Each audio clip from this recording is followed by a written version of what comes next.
to episode 53 of the Reality Podcast. Be sure to hit that subscribe button down below and turn on those bells for all notifications. John Cena, while you lay there, hopefully as uncomfortable as you possibly can be, I want you to listen to me.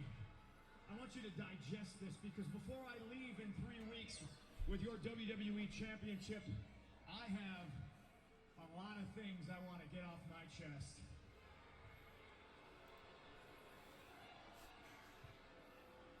I don't hate you, John. I don't even dislike you. I do like you. I like you a hell of a lot more than I like most people in the back. I hate this idea that you're the best. Because you're not. I'm the best. I'm the best in the world. There's one thing you're better at than I am, and that's kissing Vince McMahon's ass. You're as good as kissing Vince's ass as Hulk Hogan was. I don't know if you're as good as Dwayne, though. He's a pretty good ass kisser. Always was and still is. Oops, I'm breaking the fourth wall. I am the best wrestler in the world. I've been the best ever since day one when I walked into this company, and I've been vilified and hated since that day because Paul Heyman saw something in me that nobody else wanted to admit. That's right, I'm a Paul Heyman guy. You know who else was a Paul Heyman guy? Brock Lesnar. And he's split, just like I'm splitting, but the biggest difference between me and Brock is I'm going to leave with the WWE Championship.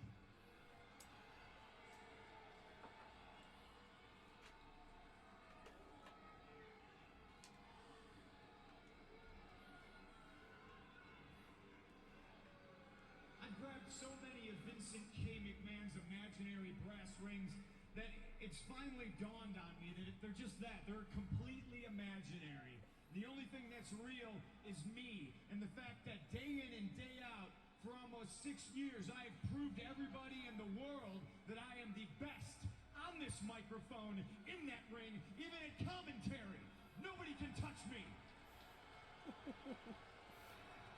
And yet, no matter how many times I prove it, I'm not on your lovely little collector cups. I'm not on the cover of the program. I'm barely promoted. I don't get to be in movies. I'm certainly not on any crappy show on the USA Network. I'm not on the poster of WrestleMania. I'm not in the signature that's produced at the start of the show. I'm not on Conan O'Brien. I'm not on Jimmy Fallon. But the fact of the matter is I should be. And trust me, this isn't sour grapes. But the fact that Dwayne is in the main event of WrestleMania next year and I'm not makes me sick.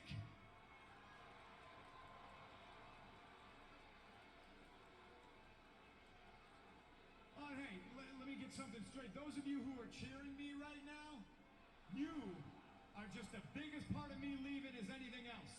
Because you're the ones that are sipping out of those collector cups right now. You're the ones that buy those programs that my face isn't on the cover of. And then at 5 in the morning at the airport, you try to shove it in my face so you can get an autograph and try to sell it on eBay because you're too lazy to go get a real job. That sounds like all the casuals right now on social media. Facts. I'm leaving with the WWE Championship on July 17th, and who knows, maybe I'll go defend it in New Japan Pro Wrestling. Maybe I'll go back to Ring of Honor.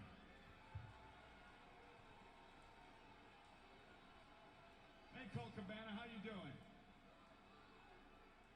The reason I'm leaving is you people, because after I'm gone, you're still going to pour money into this company. I'm just a spoke on the wheel. The wheel's going to keep turning, and I understand that. But Vince McMahon's going to make money to spite himself. He's a millionaire who should be a billionaire. You know why he's not a billionaire?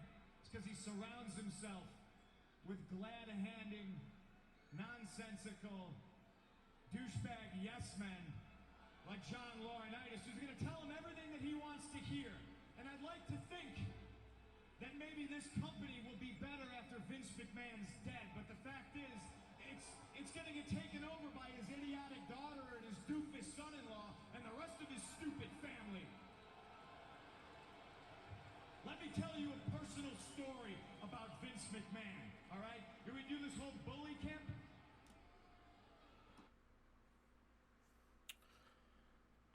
True spoken words. Just couldn't be any more louder than it is right now.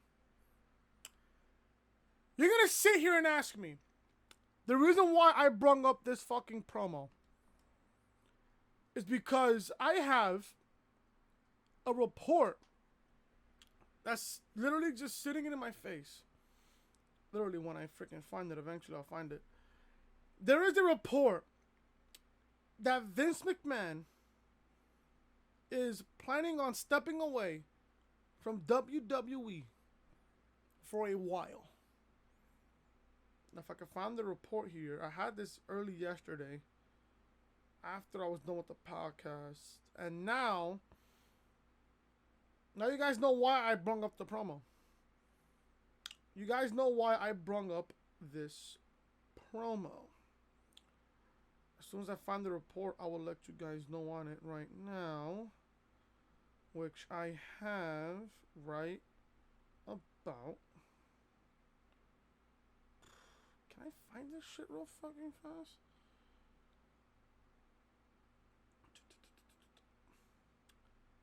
Can I find the report?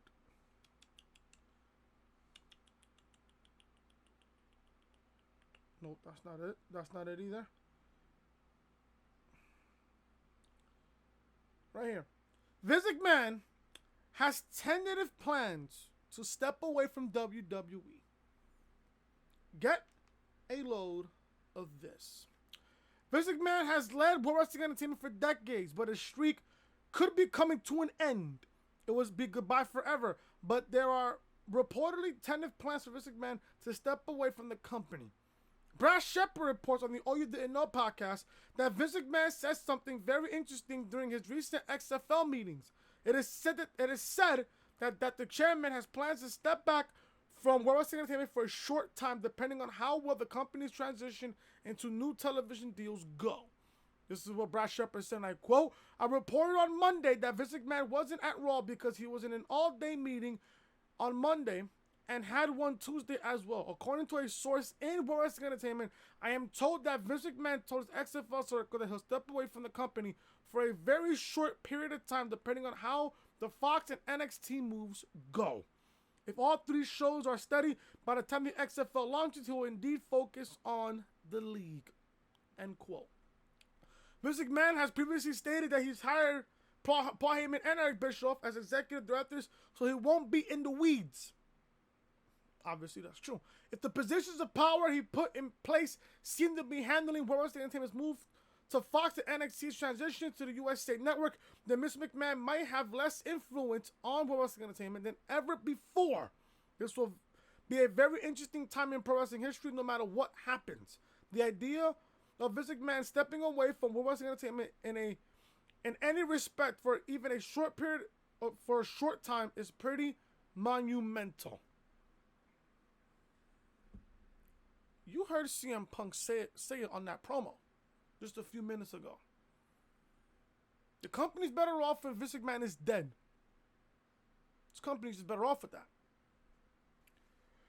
The simple fact that the XFL is coming back at the same time is a blessing. It may be horrible to some football fans. I'm not going to pay attention to the XFL, nor did I before back in 2001, nor did I even care. I didn't care back then. I'm not going to care now. At the same time, people have to count their blessings. The XFL could be a good thing for World Wrestling Entertainment and their live television shows. Raw, SmackDown, booking-wise in the future. Stuff like that. Stuff like that. I don't mind it. If Vince is going to be gone and focus on the XFL, do you, bro. Do you? You are going to make your money regardless of the fact. You're going to sit there and make your money regardless. Triple H is going to have to take over some way, somehow. Now, when does the XFL start? I'm hearing it's supposed to start in February of 2020. Like in the beginning of February, they're going to start the XFL. Good. The faster, the better. The faster we get to February, the better. The better. I don't know what else I'm going to say about this. I really don't. The fact that Vince is going to focus on the XFL more than WWE, it's a blessing in disguise, folks. Maybe if Vince is gone for a short period of time, when Vince comes back, he's going to realize, oh, the company's doing well. Triple H is taking over. He's doing a pretty good job. Hell, maybe Vince could plan on retirement some way, somehow in the near future. Vince can plan on retirement. He doesn't have to work for the company anymore. He can hand the company down over to Triple H and his wife. That's all we want. Vince, you're out of touch. You're out of touch. You're out of touch. Yet, he's in war with himself and then thinks that AEW is going to go to war with NXT, and he thinks that NXT is going to go to war with All Elite Wrestling. It's not. It's not going to happen. It's not going to happen. Vince is only at war with himself and his ego. I read a report yesterday that Triple H's role in NXT after the USA move, nothing's going to happen. Triple H is going to still be in charge of NXT. There's a reason why Vince gave Triple H NXT. There's the main reason why. Vince doesn't want to overwork himself with 3 brands.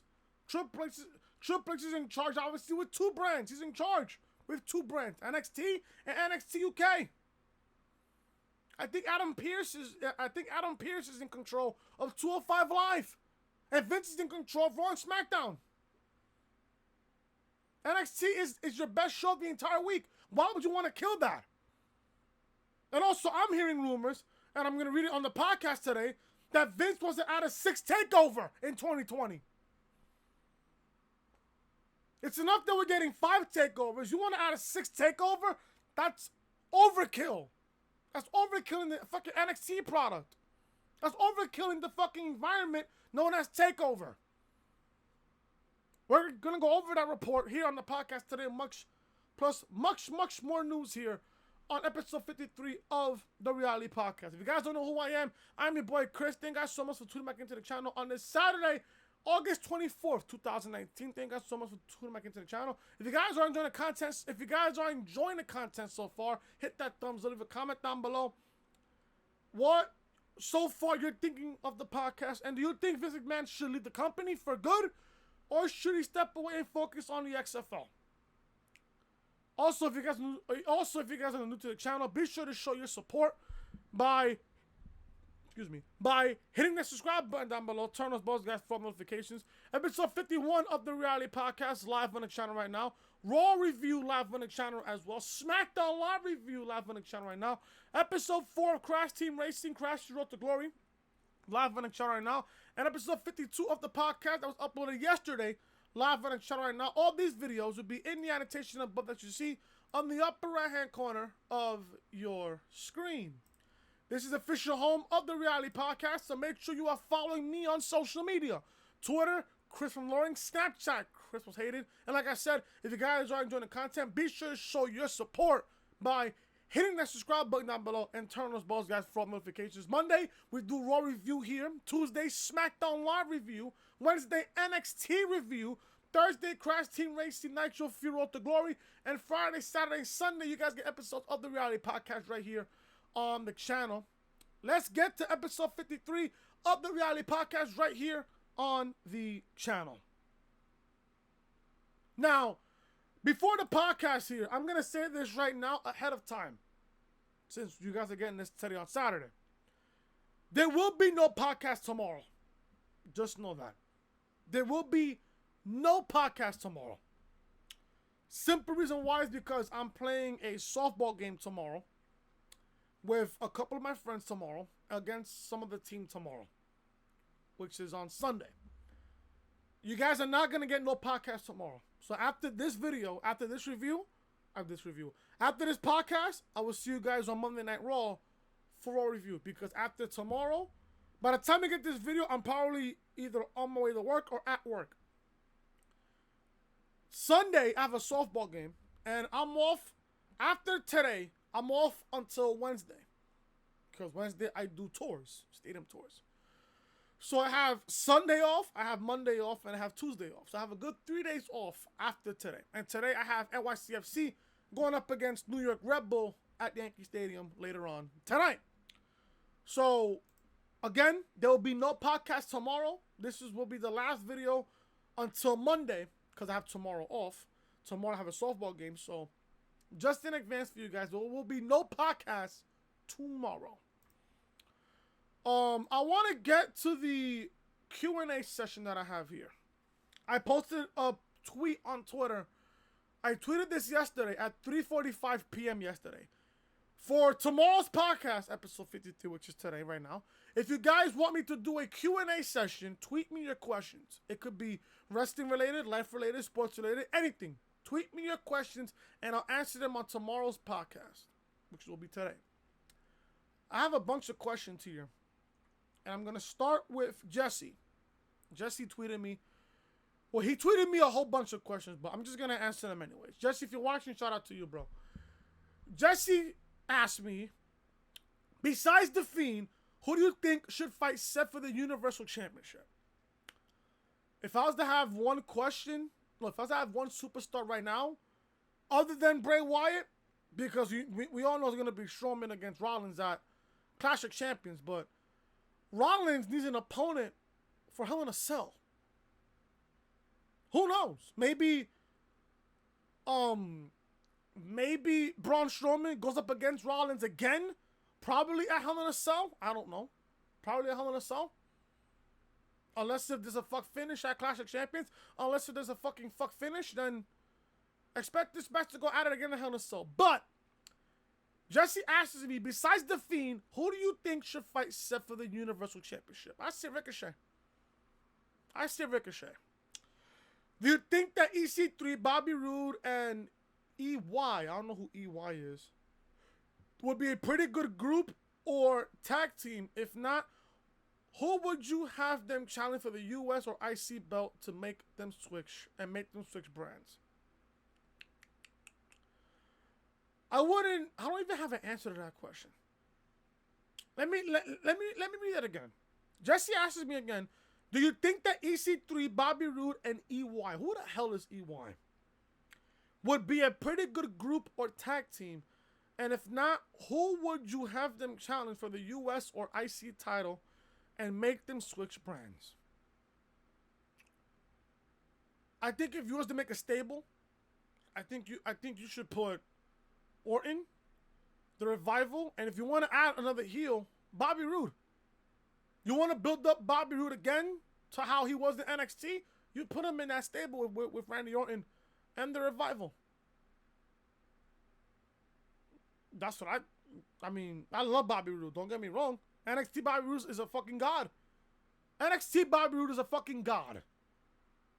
Just know that. But, yeah, I mean, EC3, dead at Arrival. I don't know who EY is. But Bobby Roode, you can still use Bobby Roode. But if I was to use Bobby Roode in a stable, I think I would have put him with Orton and the Revival. I think that's what I would do. Honestly, I think that's what I would do. Jesse asks me again here. Well, I got two more questions. What should the King of the Ring winner receive? And when Randy Orton becomes WWE champion, who would you have challenge him? And what would you do to declare the number one contender? Battle Royal, six-pack challenge, or tournament? I would book, well, the King of the Ring tournament, I have Drew McIntyre winning. But something in the back of my mind is telling me that Shane can win the whole entire thing. If they did this at Crown Jewel, they're definitely going to do it for the King of the Ring tournament. But if they don't put Shane to win it, I have Drew winning the entire tournament. And he says, when Randy becomes WWE champion, who would you have challenge him for the title? And what would you do to declare the number one contendership? A battle royal, a 6-pack challenge, or a tournament? Now, I love tournaments. Don't get me wrong, I love tournaments. But I would do a battle royal. No matter of fact, just to have him really, really earn it, I would do a 6-pack challenge.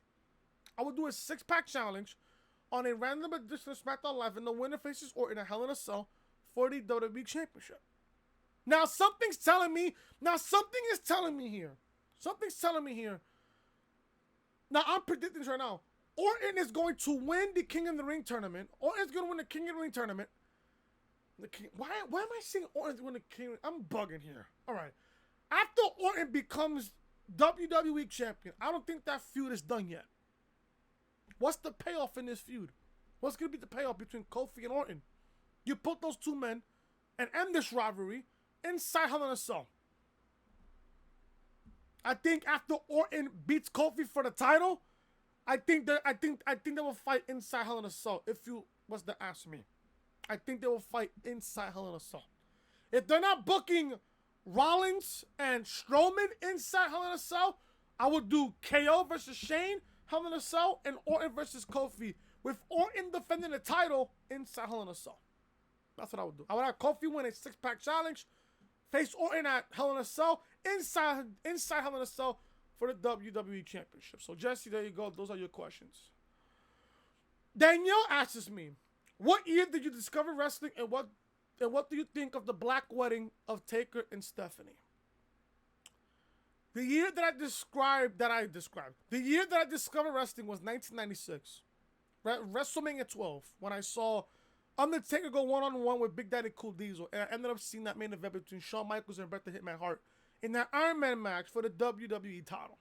One of the greatest WrestleMania main events I've ever seen. And she asks me, what do you think of the Black Wedding of the Undertaker and Stephanie McMahon? That, honestly, Danielle, is my favorite segment, other than This Is Your Life, between The Rock and Mankind. The Black Wedding between Taker and Stephanie is one of the most greatest segments in Monday Night Raw history. I am not lying to you there.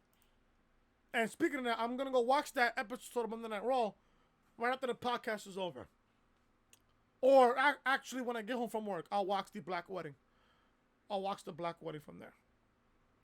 Christina, if you're watching, girl, shout out to you. And shout out to you, Danielle, as well. Christina asks me, top 5 WrestleManias. That's a tough question, but if I have to give my top 5 WrestleManias of all time, one would be, I would say, greatest WrestleManias of all time. Now you're putting me in the spot, Christina. Now you're really putting me in the spot. I thought that Storms asked me the tough questions. You're asking me the tough questions so far. Top 5 WrestleManias of all time. I'm going to go 1 through 5, if you don't mind. I'm going to go 1 through 5.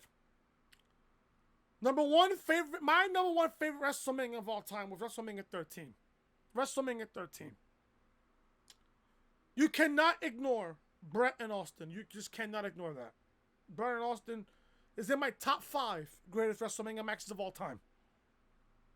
So I'll have 13 as number 1. 2, I would probably put, I think 22. So 1 is 13. 2 is 22.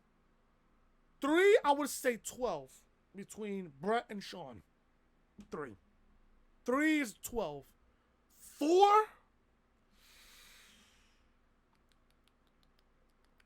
I would have to say,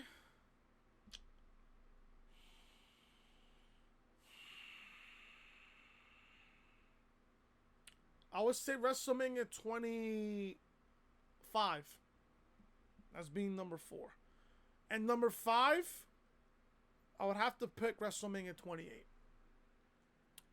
No matter of fact, I'm gonna switch 1 and 5. 1 and 5 I'm gonna switch. So 5 is 13, and number 1 is 28. And Christina also asks me, what would you like to see happen when SmackDown Live goes to Fox? Better storytelling, like an NXT type vibe. I would love to see, and superstars being built up. That's what I love to do. Better storylines, an NXT type vibe, and superstars being built up. And favorite Yankee players of all time or just current? Because you wasn't being specific, so I'm going to assume you said all time. I'm going to assume that you said all time. Favorite Yankees of all time. I have Jeter, Derek Jeter. I have Jorge Posada, Andy Pettitte, Mariano Rivera. Who else? Right now, yeah, the core four technically. The core four. Derek Jeter, Jorge Posada, Mariano Rivera, Andy Pettitte, and you want to talk about current superstars right now in the Yankees? I would say Aaron Judge, Gary Sanchez, Gleyber Torres, Gio Urshela. Technically the whole Yankee team from this year. The whole Yankee team. So Christina, that is your questions. I hope you got the answer right there. Soda Pop. Shout out to Soda Pop. Shout out to Soda. Soda asks me, and I laughed as soon as I read this question. Soda asks me, would you rather deactivate your Twitter account or would you rather you turn your channel into an Iconics fan channel? I think you know the answer to that question, Soda. I'd rather deactivate my Twitter account immediately than turn my channel into an Iconic fan channel. It's just disgusting. Terrible. Awful. Absolutely awful. Storms. This is interesting because I thought Christina asked me the tough questions here. Storms got me even tougher. A tougher question. Top 5 matches of all time. Storms, if you're watching, shout out to you. Soda, shout out to you if you're watching. Christina, Danielle, and Jesse, shout out to every single one of you. Storms asks me 3 questions. Number 1, top 5 matches of all time. Obviously, you know my number 1 match is Taker and Shawn 25. Number 2, Brett and Austin, WrestleMania 13. Number 3, Taker and Edge, WrestleMania 24. Number 4, you want to talk about NXT, like, all time, including NXT? Because if that's the case, I already have my 5 already. Taker and Shawn, number 1. Brett and Austin, 2. Taker and Edge, number 3, 24, WrestleMania 24. 4 would be Ciampa and Gargano, TakeOver Chicago, 2018. And number 5,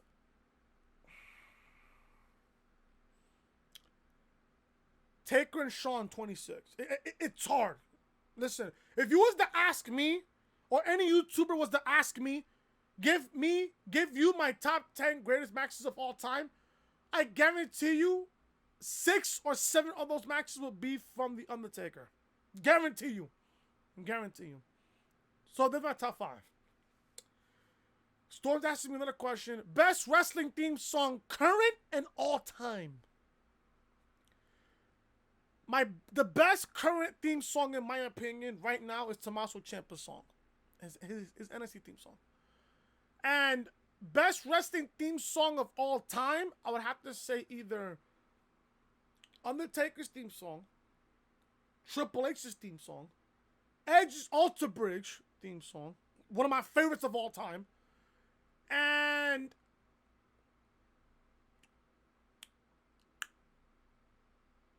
Stone Cold Steve Austin's theme song. Let's see what's to ask me there. So there you go. Like I said, when it comes to wrestling and all time in the same sentence, it's tough. It's really, really tough because many people have different opinions. So I have to stick to my opinion. And Storms asks me the last question here. What are you going to do when you reach 200 subs? When I reach 200 subs, I plan on doing a giveaway. I'm not going to tell you what kind of giveaway. I mean, I already have my YouTube milestones done already. But just know my 200 sub when I get to 200 subs, which I know I'll get there. When I get to 200 subs, I am going to do a giveaway. A really, really big giveaway. So, Storms, that's your questions there. Alan Torres asks me, who is the top guy right now in WWE? Some idiot commented on the tweet, said Alexa Bliss. If you think that Alexa Bliss is the best top guy, or I mean, first of all, I didn't even know Alexa Bliss is a guy because the question was asked, who is the top guy in WWE? Somebody said Alexa Bliss. Is Alexa Bliss a guy? No. Top guy right now in World Wrestling Entertainment, in my honest opinion, even though I hate to say it, it's Roman Reigns. It's Roman. I hate to say it because I don't like Roman, but recently Roman has been booked pretty fairly. You know, he's not being portrayed in a championship match. He's not being shoved down our throats. And I'm okay with that. So, in my honest opinion, the top guy right now in the company is Roman Reigns. Indigo. Alan, shout out to you, bro. Indigo, a loyal subscriber here on the channel. He asked 3 questions, is what he asked me.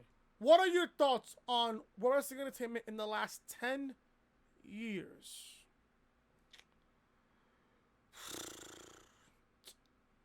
My thoughts on the company in the last 10 years.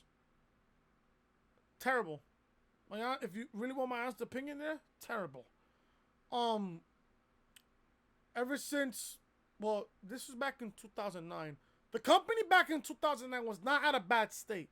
It wasn't bad. It wasn't at a bad state until they had NXT back in 2010. You know what that competition crap, which is garbage, and then they brought up the Nexus, which I did not mind. I love the Nexus. Listen, I love the Nexus. I loved it. Wade Barrett, you know, Daniel Bryan, you know, all those guys. Loved every single one of them.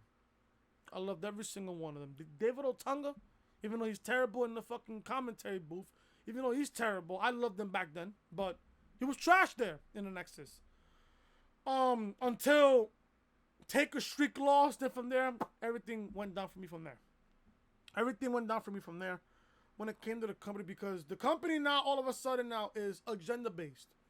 You know, for example, with the women, if you have blonde hair, big tits, and big assets, you're bound to get pushed. Vince does not like dark-skinned people. I find that to be a major problem. I really do. Because Vince does not like Amber Moon. There are reports out there that says that Vince does not like Amber Moon. And I'm going to guess why. It's because of her skin color. Not to start a racist thing here, but that's just obviously being portrayed here. Top 5 wrestlers of today, not just in WWE. The Young Bucks.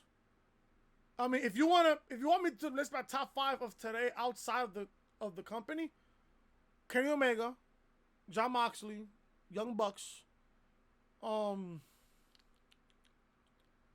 Pentagon Jr., and Phoenix. There you go. And my opinion on Alexa Bliss to end the Q&A session. My opinion on Alexa Bliss. She is fucking garbage.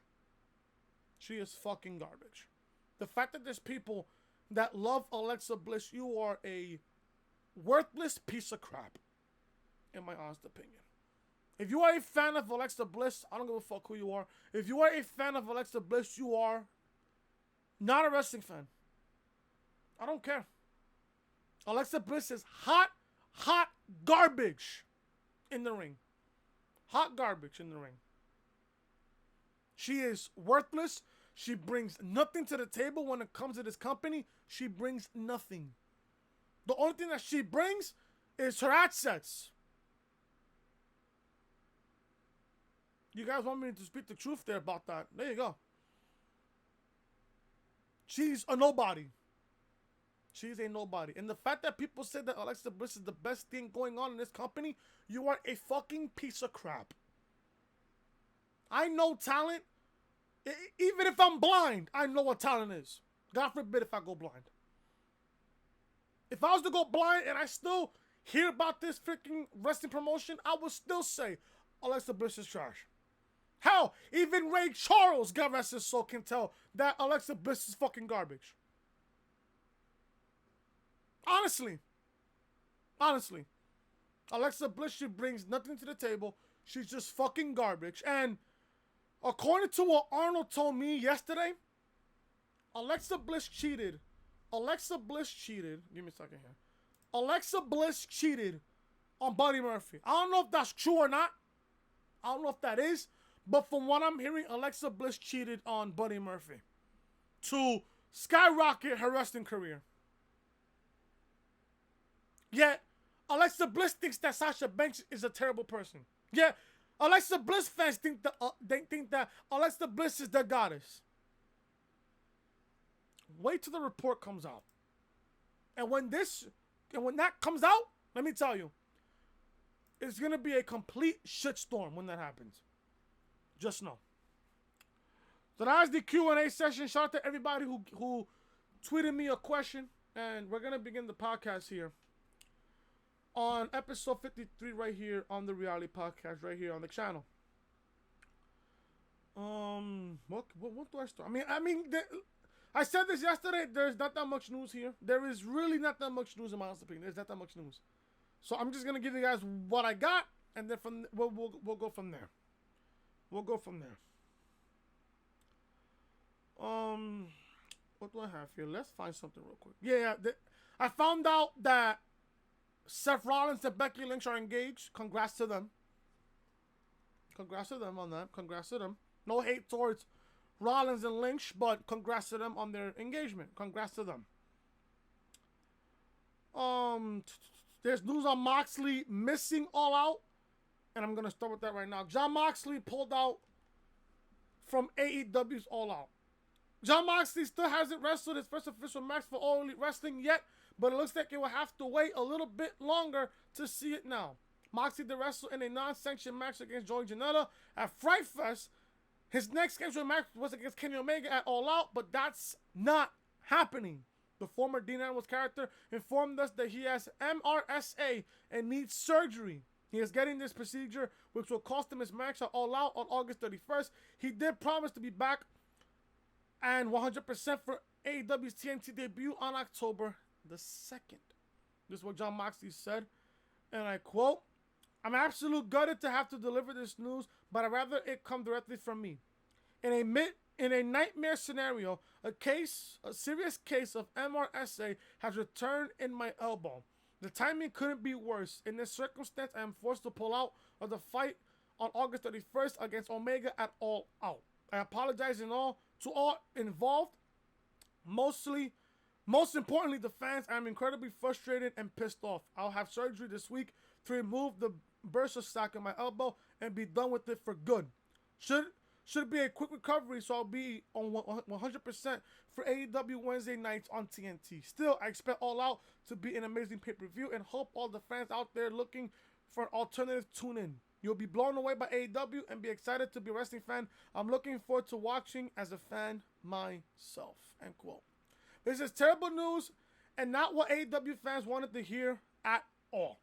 The good news is that he is getting his taken care of because the upcoming television show on TNT is what matters most right now. We'll have to wait and see if AEW can figure out a new opponent for Kenny Omega at All Out. From what I heard, they already worked on Omega's opponent. They already worked on Moxley's opponent, and it's Pac. Pac will go one-on-one with Kenny Omega at All Out. I'm looking forward to that match just more than Moxley versus Omega, in my honest opinion. Now, don't get me wrong. I love Moxley and I love Omega. Don't get me wrong. I love Moxley and I love Omega, but I really want to see Pac and Omega go one-on-one. I really do. With the proper build. Now, people are going to say, oh, how can you give us Pac and Omega with no build? They're going to build towards it. They can build it on being the elite. They can certainly build it during being the elite. They can. Pac can show up on a random edition of Being the Elite and cut a promo on Omega. And that's all you need. That's all you need. I hope Moxley gets better from this horrible, horrible situation. I mean, this is the same elbow infection that kept him out for almost 9 to 10 months on his final run with World Wrestling Entertainment. This is the same exact thing that happened to him. That cost him almost 9 to 10 months. This is the same exact thing that almost killed him. This is the same exact infection that almost killed him. So, now that he's getting surgery, he's going to get rid of it for good. There you go. And for what Moxley said on Twitter is a quick recovery, he'll be back by October. So he'll get all of September off. He'll get the rest of August off. All of September, boom. He'll be back just in time for the AEW television show in Washington, D.C. on October the 2nd. What else do I have here? Oh, right here. WWE. Now, this is going to piss people off, in my honest opinion. WWE considering more NXT TakeOver events after USA Network move. This is already a bad move. Already a bad move. NXT will have a lot of changes coming up very soon, but we won't know what the extent of them will be until it happens before our eyes. TakeOver events have been a fan favorite since their arrival. Now with the USA Network in play, it could open NXT up for even more TakeOver action. WrestleVotes revealed that World Wrestling Entertainment adding another TakeOver event to 2020 is a real possibility, quote unquote. The big question is where they will fit it. This is what WrestleVotes tweeted on the 23rd, which was yesterday, and I quote, "A source states adding a 6th TakeOver event is a real possibility in 2020. All depend on how the USA Network numbers look. The current TakeOver schedule of January, Mania weekend, June, August, and November makes finding a slot for the 6th show a bit difficult." End quote there. TakeOver events are typically held on Saturday nights, and this could pose another interesting situation. After all, World Wrestling Entertainment could always decide to move the Wednesday Night Wars to a Saturday even. So often we will keep you updated on this story right here on the Reality Podcast. If I find out anything else about this topic, I'll let you guys know on the podcast or on Twitter. I'll let you guys know about it if I find out anything else. But the fact that I think this is 100% a Vince McMahon move. He wants to add a 6th TakeOver to 2020. Can I ask why? Why you want to add a 6th TakeOver to this show?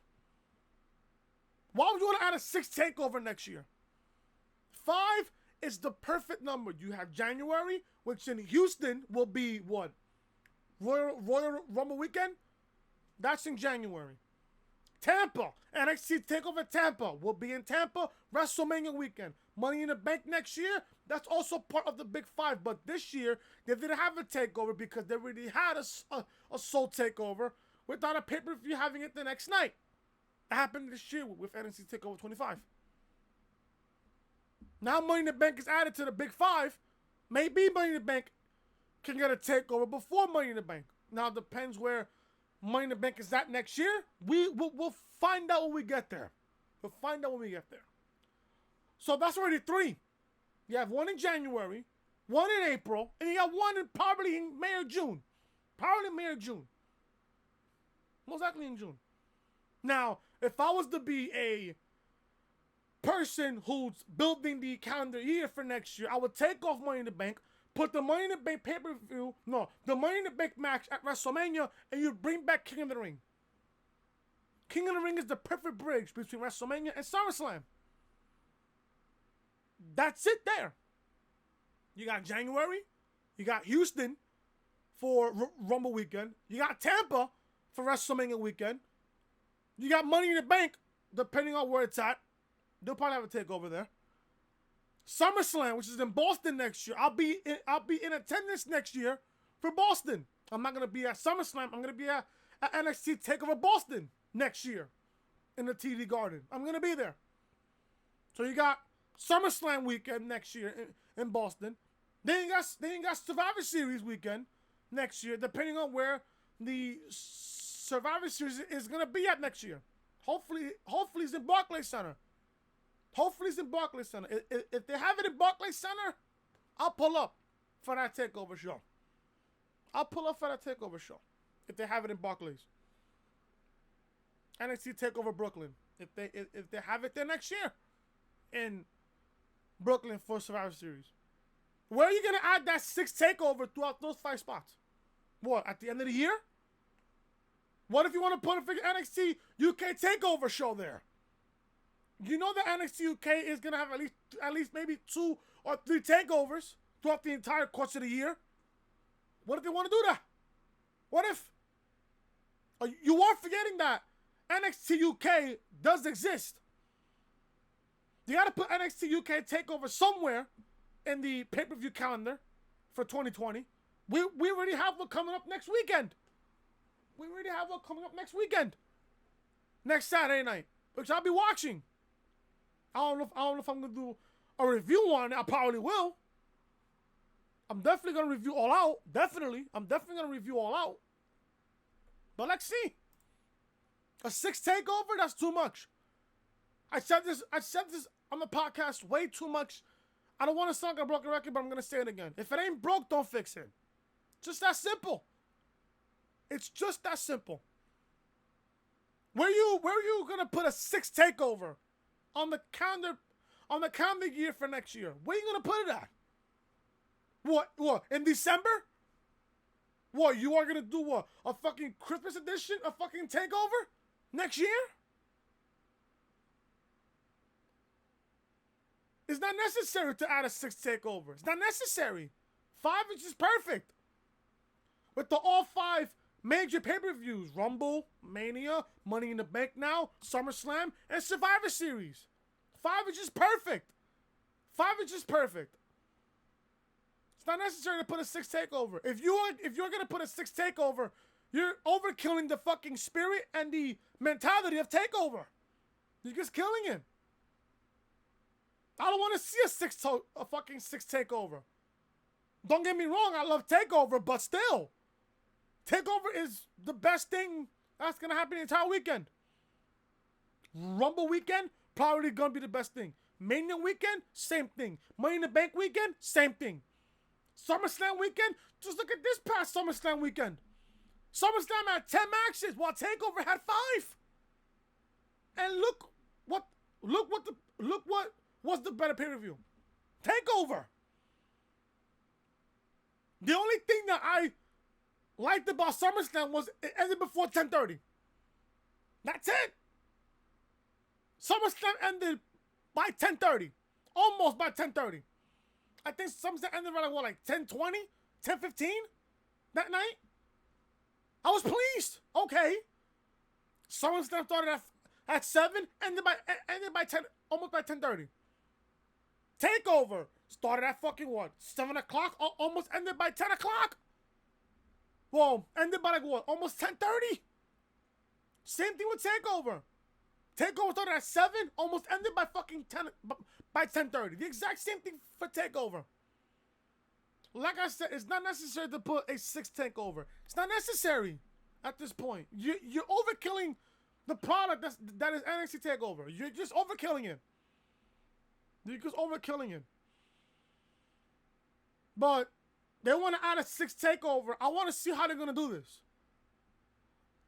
In my honest opinion, they shouldn't add a 6 TakeOver for next year. They shouldn't.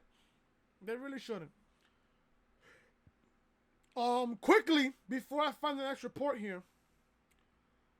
I want to give a shout out to Cyrex because Cyrex is responsible for, the layout. You see all the thumbnails and shit with the podcast, Raw, SmackDown, NXT, Crash Team Racing, and then obviously you guys see the layouts and stuff, and the YouTube banner and shit. I want to give a shout out to a special shout out to Cyrex. If you're watching, bro, shout out to you. Be sure to give him a follow on Twitter. I will leave his Twitter account, his Twitter, down below in the description. If you guys need YouTube layouts, thumbnails, logos, all that good stuff, hit up Cyrex. He's a DM away, and please, he is the best graphics designer in the entire IWC. No cap. That's just not even gassing him. Cyrex is a cool dude. I am fortunate enough to work with him. He is great at what he does. He has great talent when it comes to graphic design. So if you guys need anything, banners, logos, thumbnails, all that good stuff, cover album stuff like that, hit up Cyrex, man. Hit up Cyrex. He's the best graphics designer in the IWC. I am not kidding you. He is the absolute best. And whenever you need something, he's got you right there in the spot. So Cyrex, shout out to you. If you want to follow him on Twitter, his Twitter will be down below in the description. And tell him that your boy Chris and the Reality Podcast sent you to him. So there you guys go. Quickly, guys, before the podcast is over here, how long am I in this? I'm only 15 minutes in. Here. It feels like a really long Saturday, but for some reason it's just not.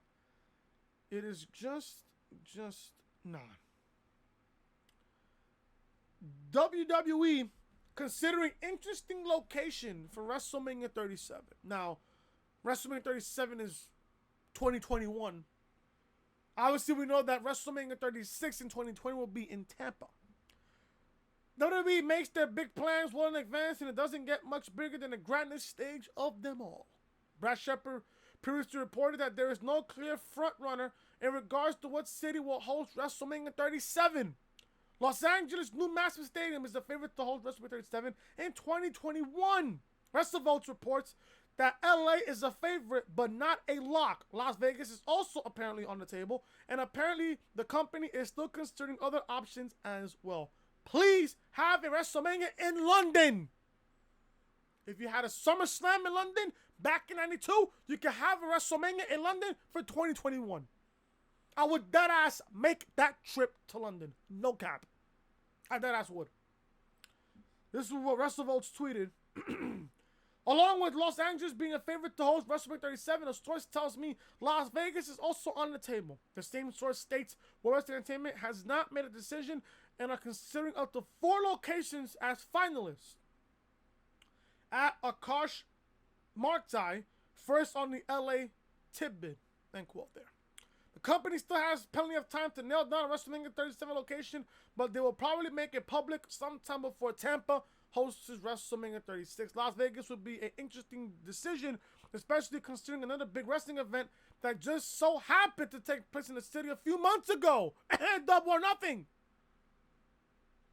We'll just have to wait and see which location wins Mania in 2021, because several cities have certainly put in bids to host a show of shows. I can see 2 locations here, low-key. I can see 2 locations happening.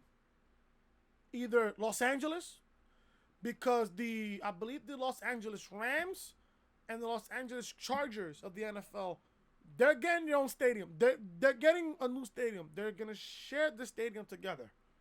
They're going to share. You guys know how the Jets and the Giants share MetLife Stadium? The Rams and the Chargers, they're going to own a stadium together. So it's going to be the exact same thing. It's going to be the exact same thing. Now, either Los Angeles will host with their new stadium. That's going to happen. I think the Super Bowl is going to be, I believe, in 2022.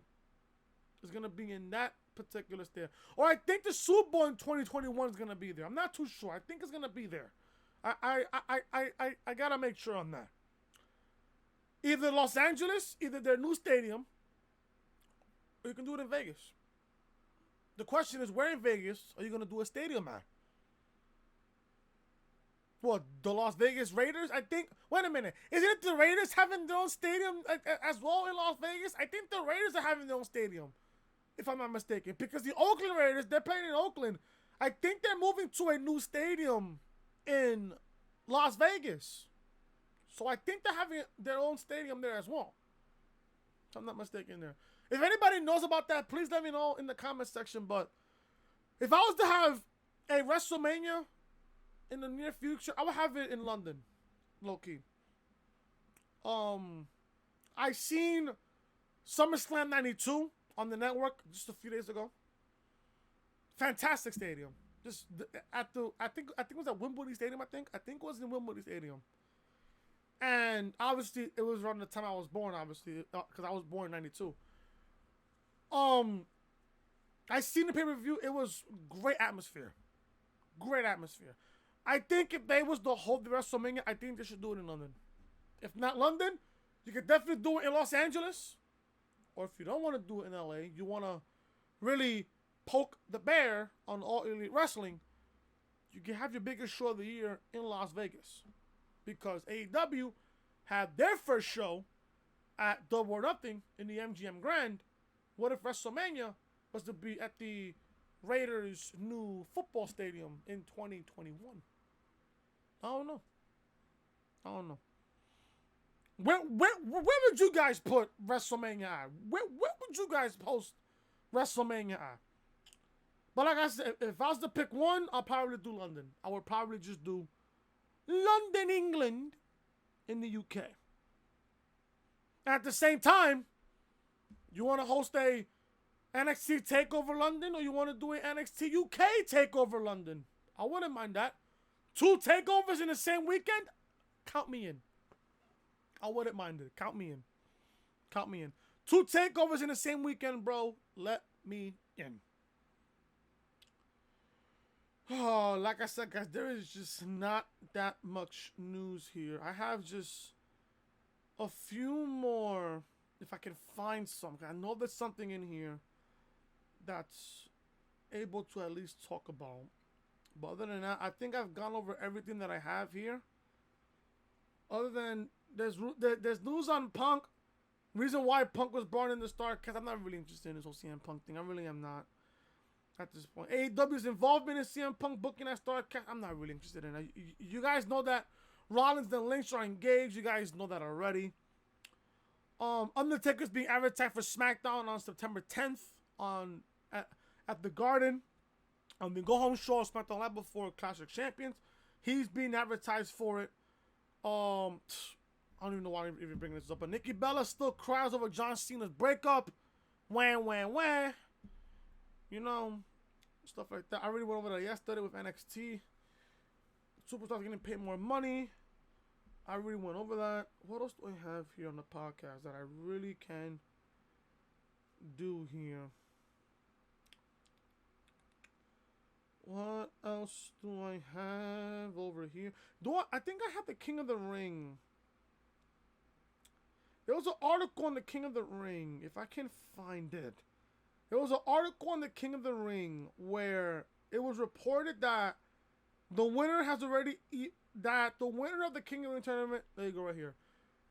WWE's current pick for the King of the Ring winner has been revealed. I think I'll go over this and then I'll be done with the podcast here because I don't really have that much stuff here. Unless if I find a few more stories here. WWE brought back the King of the Ring tournament this year just in time for Clash of Champions. Now this year's an annual event where every title is defended will see the crowning of a new king. We previously reported that WWE brought back the King of the Ring tournament for one superstar in particular. Plans can always change, but Brad Shepard noted on the All You Didn't Know podcast that Drew McIntyre is currently WWE's pick to win the big tournament this year. This is what Brad Shepard reported, and I quote, "As of Monday, a source in World Wrestling Entertainment told me that Drew McIntyre was planned to be the King of the Ring winner. We'll see what happens. You know, Vince could wake up on a Friday and say, fuck it," end quote. Drew McIntyre winning the tournament makes sense on a few levels. Not only is he a heel, which works best for King of the Ring winners, but he was also been looking for someone to take him to the next level. We'll see. We'll have to wait and see how WWE carries on. But don't be surprised if King McIntyre starts his reign soon enough. I asked this question on Raw Review this past Monday. What is this tournament all about? What are they fighting for? Are they fighting for an opportunity at a championship? Or are they fighting for the fact that you could be number 30 in the Rumble in January? What the fuck are they fighting for? Or are they just booking this tournament because of the G1 Climax tournament in Japan? Can I just ask? Drew McIntyre winning this King of the Ring tournament, yeah, it'll do something for his career. Yeah, it'll skyrocket him in his career. But at the same time, I want to know, what are they fighting for in this tournament? What is on the line in this tournament? Now, We've seen KO lose to Elias in the first round. My bracket is already busted already. You guys know how the NCAA tournament that you guys have that every single year and shit, and you filling your bracket on what team advances to what round and shit? My bracket was already busted by the first week. Raw, so far on the Raw side, I'm perfect. I had Samoa Joe winning, and I had Cedric Alexander winning. SmackDown, I had KO straight to the finals against Drew McIntyre. At least I have Drew McIntyre in the finals of this tournament, which I predicted on the podcast last week. This Monday, it will be Drew McIntyre against Ricochet and The Miz going up against Baron Corbin. I got Baron Corbin and Drew McIntyre winning on Raw Monday night. That's just facts. But I got to ask this question again. I mean, obviously, you want to have Drew win this tournament. You want to make him look good. But at the same time, I got to ask, what are the people in this tournament fighting for? What are they fighting for in this tournament? I don't know. They still haven't said it on live television, which I hope they do some way, somehow. Some way, somehow, I hope they do. Let's see. If I have another story here, I'll read it to you guys. If not, then that'll be the end of the podcast here. Because A, I have to get ready for work. And B, you know, I just want to relax because I had a long-ass week. Aleister Black. I'll go with this story, then I have one more on me. Aleister Black explains meaning behind his character in WWE. Aleister Black received a fresh start when he was moved over to SmackDown from Raw. This all came about because his wife, Zelina Vega, was moved over with Andrade, who has put back on SmackDown so he could be with Charlotte Flair. That relationship roster shuffle caused Black to separate from Ricochet, and then Aleister started doing his own thing. The former NXT champion started cutting promos, begging someone to knock on his door and pick a fight with him. Cesaro did eventually knock on Black's door, but now Aleister is back to waiting for another knock-knock after defeating the Swiss Superman before SummerSlam.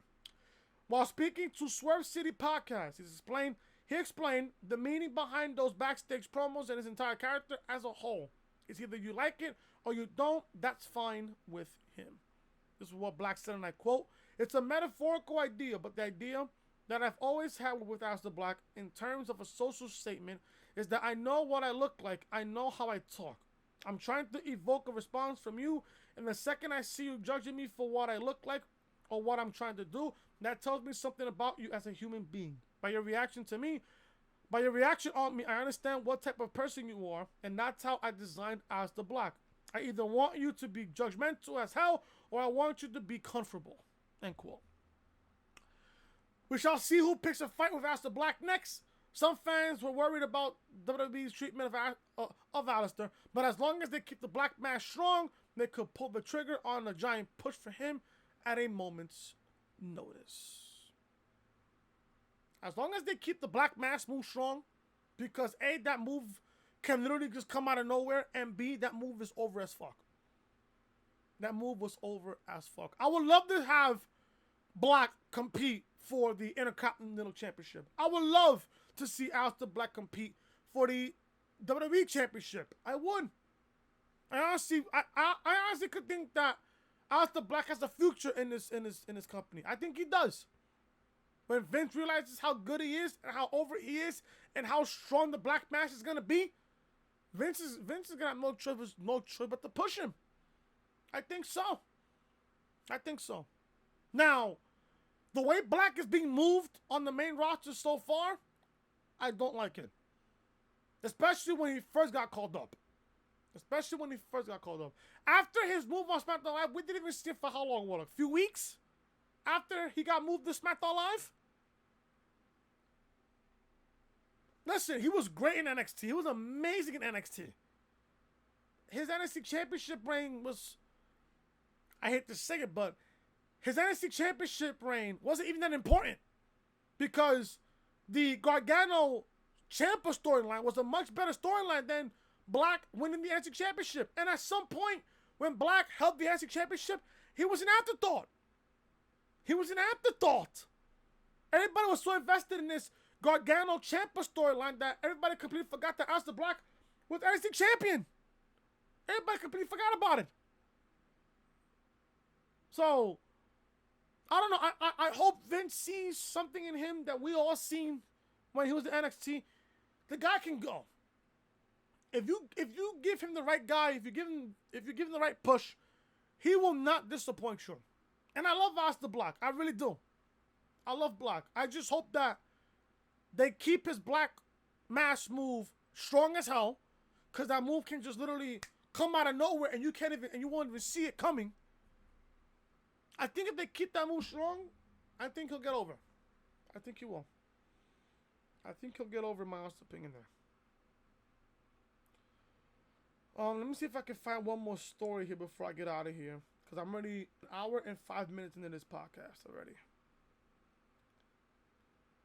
I already spoke about Jon Moxley being injured. I already spoke about the wild card rule. Stuff like that. Blah, blah, blah. I'm on my iPad here just trying to look for another story. I don't know what else I can even read here, because all these are just minor stories. All right, I guess I'll end the podcast with this one here. Cody Rhodes is oddly intrigued to see what World Wrestling Entertainment does with NXT on the USA Network. This will be the last story here, and then that'll be the end of the podcast. Cody Rhodes will be leading AEW into battle on Wednesday nights, but it takes two sides to make the Wednesday Night Wars. NXT will be on USA Network, and Rhodes is very interested to see what will happen. While speaking to Bleacher Report, Cody Rhodes stated that Wednesday is not the most important night in pro wrestling. AEW versus NXT could be a real war, and he later went on to explain why he is oddly intrigued to see what World Wrestling Entertainment will do with NXT on Wednesday nights live on the USA Network. This is what Cody Rhodes said, and I quote, "I think the most important night in all of wrestling right now is Wednesday nights. The best wrestling is going to be happening on Wednesday nights. It's Destination TV. When the last time wrestling was Destination TV, it's now a must-watch, and I'm not going to complain about that. Wrestling fans now have a choice, and I hope they choose us. I'm oddly intrigued to see what Vince McMahon does with NXT. My dad was instrumental in building the NXT brand for a long time. It had been a developmental project. For Vince to not bring it to USA Network as if it's a full brand, I'm just intrigued by it." End quote. The Wednesday Night Wars sound like a fine name for a documentary in 20 years. The real question is which company will be producing it.